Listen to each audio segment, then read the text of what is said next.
Hey, what's up everybody? It's your man, MKBHD here, and today, we're diving headfirst into the Metaverse. You've heard about it, you've probably even seen bits and pieces of it. But trust me, this is bigger than just hype. This could change everything. We're talking about a whole new internet experience, one where you're not just browsing, you're living it.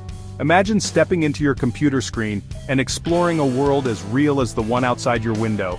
That's the promise of the Metaverse, and it's closer than you think. This isn't some far-off sci-fi dream. We're already seeing the building blocks coming together, from virtual reality headsets getting slicker by the day, to companies investing billions in building these digital worlds. So buckle up, because we're about to break down what the Metaverse is, how it works, and why it might just be the biggest tech revolution since the smartphone. Alright, let's break down what the Metaverse actually is. Imagine a network of interconnected digital worlds. These worlds aren't just static backgrounds, they're dynamic, persistent, and they exist whether you're in them or not. Think of it like this. Right now, you jump between different apps and websites, each with its own separate experience. The Metaverse aims to blend all of that into one seamless experience. You can walk from a virtual store to a concert to your office, all within the same digital space. And it's not just about being present. You can own things, buy and sell, create, and interact in ways we're just starting to imagine. This isn't just about escaping reality, it's about building a new one. And the possibilities are pretty mind-blowing. Now let's talk tech. How does this all actually work? Well, a few key ingredients make the Metaverse tick. First up, we've got blockchain technology. This is the backbone that ensures digital ownership and security. Think of blockchain like a giant, public ledger that keeps track of every transaction. This makes it super secure and transparent, which is crucial when you're talking about digital assets and virtual economies. And speaking of digital assets, that brings us to cryptocurrency and NFTs, or non-fungible tokens.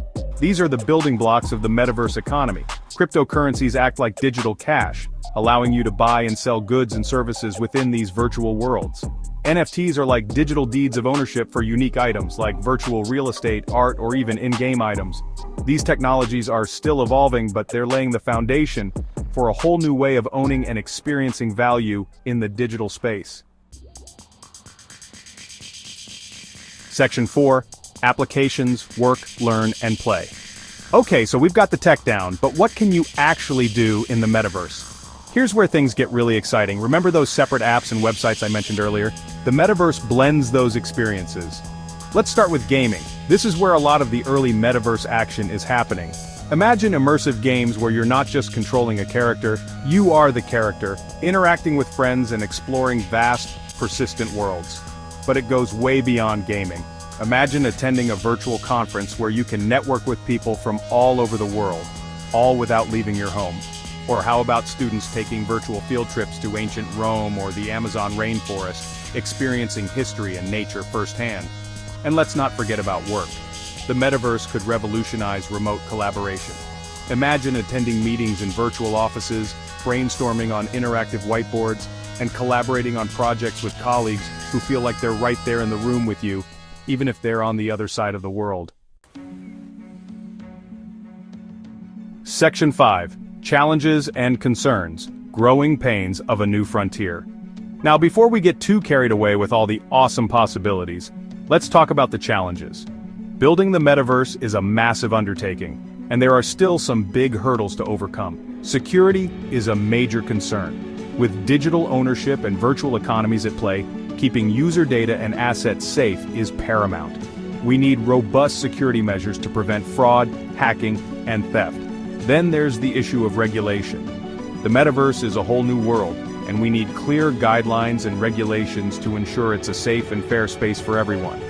This is something governments and tech companies are going to have to figure out together. And then there are the ethical considerations. How do we prevent harassment and discrimination in virtual spaces? How do we ensure equal access and opportunity for everyone? These are complex issues that we need to address head-on to build a Metaverse that's truly inclusive and equitable. Section 6. Conclusion. The future is in our hands. So, there you have it. The Metaverse is a complex and rapidly evolving space. It's full of potential, but it also comes with its fair share of challenges. One thing's for sure, the Metaverse is coming, whether we're ready for it or not. It has the potential to revolutionize the way we work, learn, play, and interact with each other. But it's up to us to shape it into something that benefits everyone.